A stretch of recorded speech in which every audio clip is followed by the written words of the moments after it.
Hello everyone, this is Carol Cortez. I'm back on to share some more information with you concerning saving money successfully simplified. I wrote down some talking points so I can make certain that I stay on point with giving you information. You know, oftentimes we all feel challenged by the idea of saving money, but it can be easier than we think. All we have to do is set our mind to the fact that we want to do it and we're going to do it. I, many times in my past, had the same challenges, and I saved a little money, but as time went by, I saw the significance in trying to save better, and therefore letting more money accumulate so that I could do things in life that I wanted to do. Besides pay bills, we shouldn't have to work just to pay bills. So first of all, we have to secure a good income, and a good income is based on what's right for you. And so I wanted to talk about Mission Possible. Saving money can be fun. All we need to do is to set the goal in our mind and in our heart, and then stick to the goal. Once again, as I said previously in the previous 3 blog recordings, first of all, you have to be committed to achieving this goal of saving money. Secondly, you want to stay focused.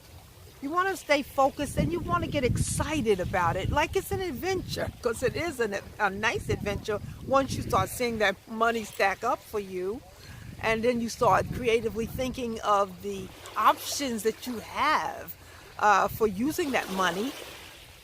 Oftentimes, you can use it for that money to earn money for you.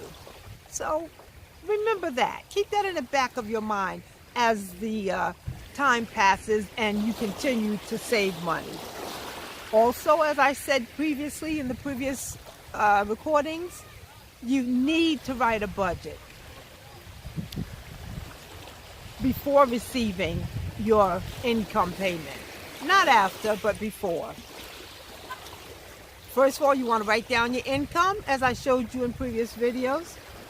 Then you want to subtract each and every expense, living expense that you know needs to come out of that paycheck before you get the pay. You want to subtract each line item, and then you want to also make certain that you write down the amount of money that you want to put in the bank for your savings account, and subtract that from your income as well. You want to pay close attention to that and not miss up on it, because you want to establish a pattern and a habit in doing that. Once you see the money stacking up, you will appreciate the benefits of it.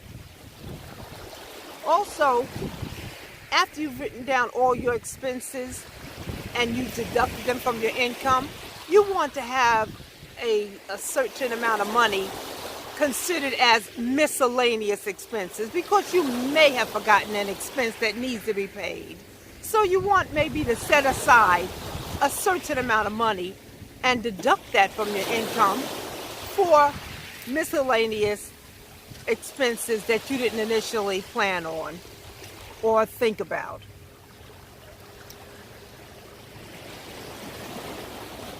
Once you've made all of those subtractions of funds from your income,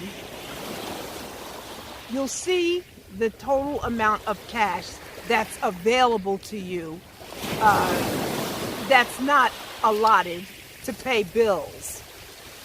That amount of money is called discretionary income. That means that you have the option to spend that money whatever way you see fit. Staying faithful to budgeting your money appropriately and saving your money appropriately You may want to treat yourself. Maybe go out for dinner. Maybe you could buy a reasonably priced garment. Whatever the case, you want to make certain that your emotional spending, once again, stays in check and it does not infringe on you paying your bills. You want to challenge yourself as you save money. You don't just want to put a few dollars in. Challenge yourself. Put as much as you find that your budget will tolerate, where you can still pay your bills and pay them appropriately and in a timely fashion. Of course, don't overextend yourself and put too much money in your savings account and then have to go and pick some money out. You don't want to establish that kind of pattern of making withdrawals. You want to solely focus on saving and saving only because you want the reward. First of all, the emotional reward to see that money stack up for you.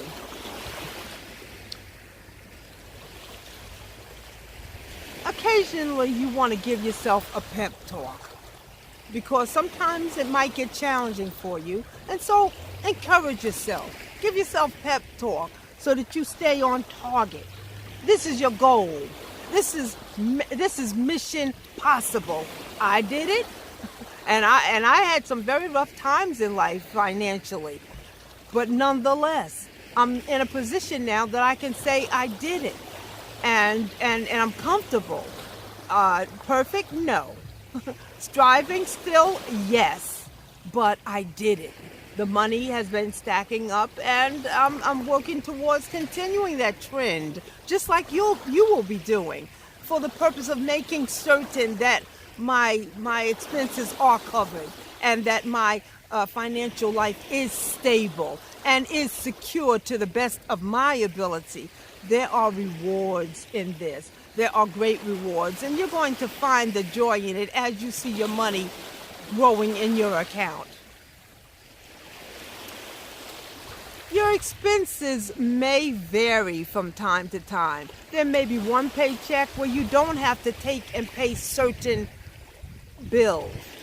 When that happens, look forward to finding opportunities to increase how much money you put in the bank. You don't want to get into just spending that money. If you find that you have that spare money because certain bills are not due at that time and you don't have to deduct them from your income for that pay period, make certain you increase the amount of money that you put in your savings account. It's a treat to you also. That's a treat to you also, because you're going to see the benefits as you continue to see that money grow in your account. You should take and consider the time that you spend on your job or the time you spend at your place of employment. That's worth something.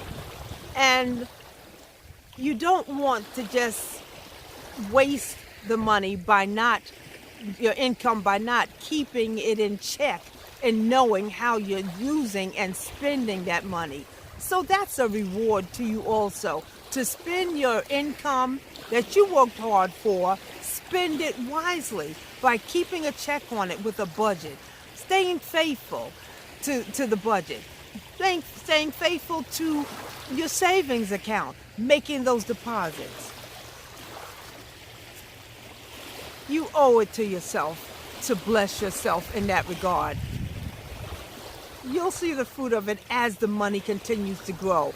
I'm just wanting you to be encouraged, because when you see the benefits of the money growing in your account and the options that you have to use it at a future date, you're going to really feel good about it.